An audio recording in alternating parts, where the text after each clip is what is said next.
বসবাস নয়, চলাই যেন এদের জীবন। এক পথ শেষ হতে না হতেই আরেক পথের ডাক।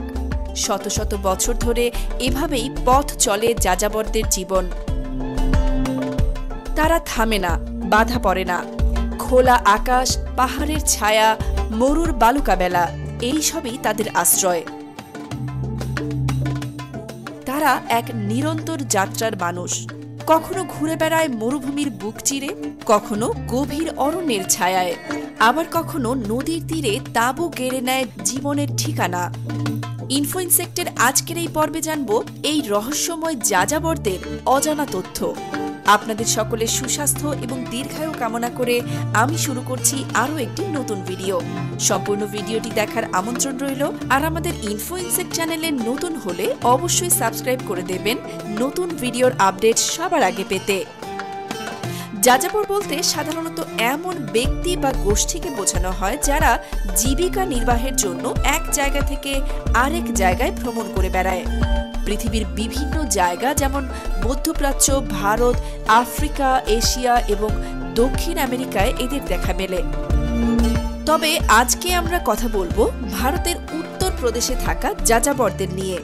উত্তর ভারতে থাকা যাযাবর গোষ্ঠী মূলত স্থানীয় নৃত্যশিল্পী এবং সঙ্গীত শিল্পী হিসেবে কাজ করে এদের জীবন অতিবাহিত করে থাকে। রাজস্থানের জিপসিদের সবচেয়ে প্রতীকী উপজাতি হল কালবেলিয়া। কালবেলিয়া হল ভারতের রাজস্থানের থর মরুভূমির একটি সাপুড়ে উপজাতি। নাচ ও গান তাদের সংস্কৃতির একটি অবিচ্ছেদ্য অংশ এবং পুরুষ ও নারী উভয়েই তা করে থাকে। এই থর মরুভূমি পাকিস্তানের সীমান্তে একটি শুষ্ক ভূমি। এখানকার জমি উদার এবং উর্বর। পুষ্কর একটি পবিত্র শহর।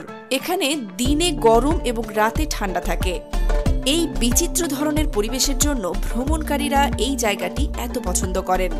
পৃথিবীর বিভিন্ন দেশে বিভিন্ন যাযাবর গোষ্ঠীর বাস থাকায় তাদের নাচ, গান এবং জীবনযাপনেও ভিন্নতা দেখা মেলে। রোমানিয়ার যাযাবরেরা তাদের নাচ গানের জন্য পুরো বিশ্বে বিখ্যাত।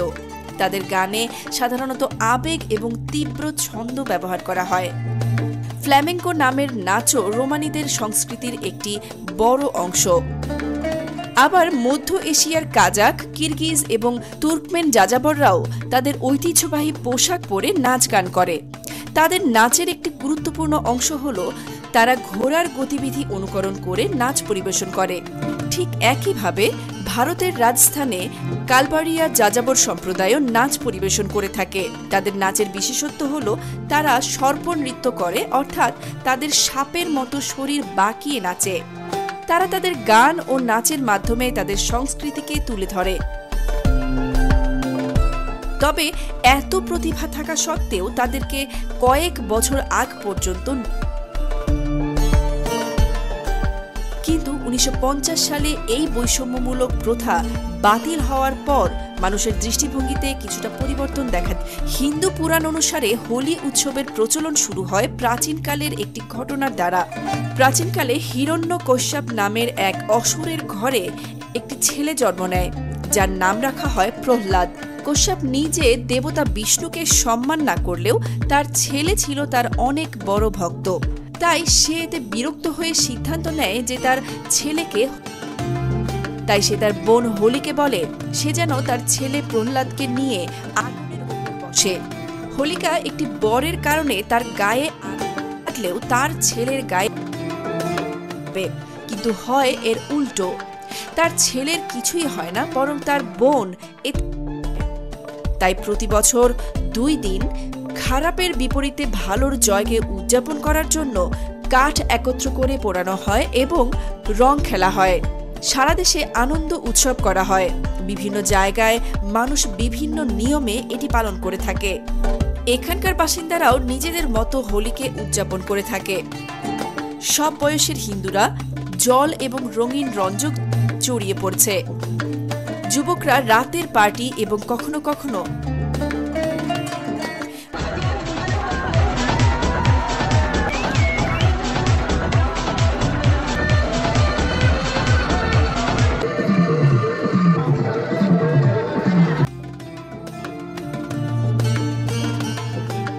বিশেষত বয়স্ক পুরুষদের মধ্যে।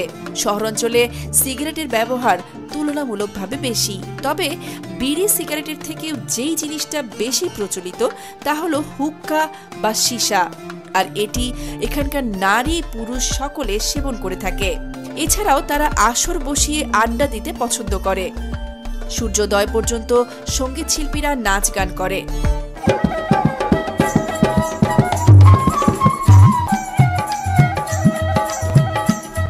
এছাড়া বিভিন্ন ধরনের চা, যেমন মশলা চা, দুধ চা, এইসবও তারা পর্যটকদের সাথে ভাগাভাগি করে নেয়।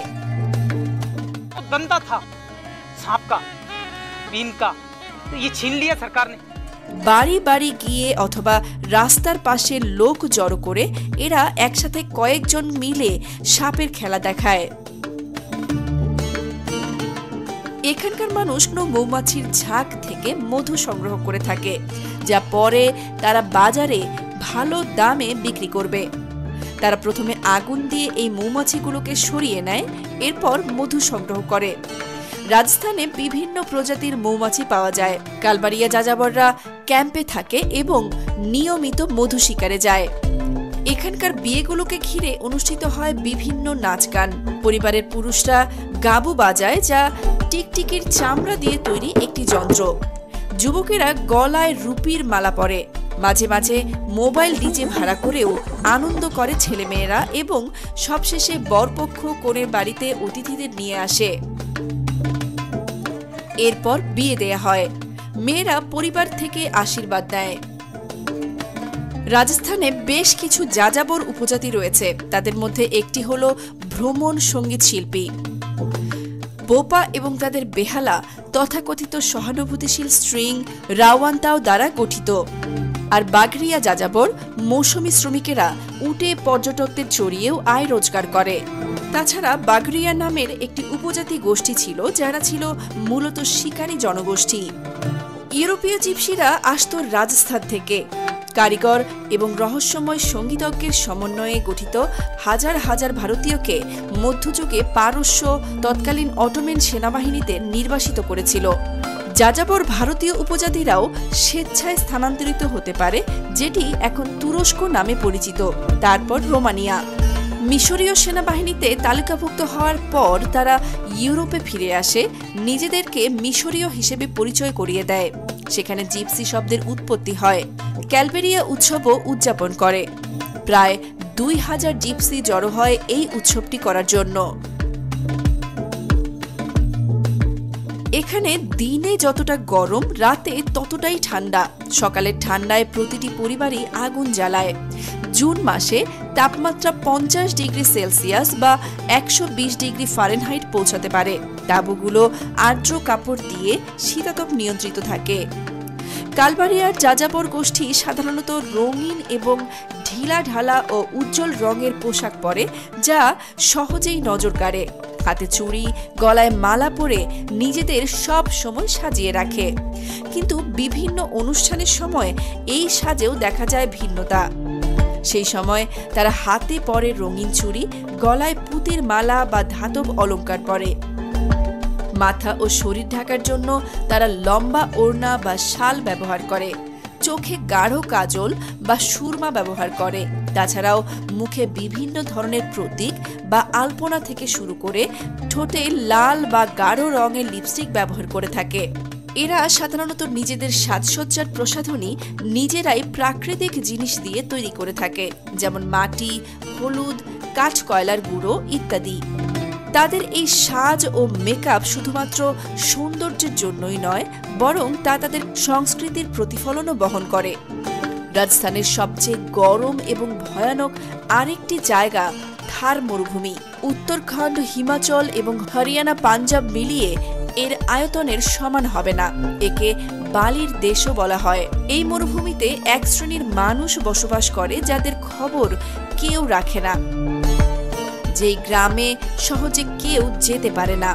এই গ্রামের মানুষজন আজও আধুনিকতার ছোঁয়ার বাইরে। এখানে পুরুষ এবং মেয়েরা সমান সংগ্রামী। এদের যুদ্ধটা যেন মরুভূমির সাথে ঠিক একইভাবে বেঁচে থাকার জন্য নিজেদের ডেভেলপ করেছে। কিছু শক্তিশালী প্রাণীরাও এই মরুভূমিকে নিজেদের বাসস্থান বানিয়ে বেঁচে আছে, আর তার মধ্যে একটি হলো উট। এদের মরুভূমির জাহাজও বলা হয়ে থাকে। ভারতের মধ্যে সবচেয়ে বেশি উট এই রাজস্থানে পাওয়া যায়। এখানে প্রচুর পরিমাণে ভেড়া ও ছাগল পালন করা হয়। এখানে কোনো চাষাবাদ হয় না।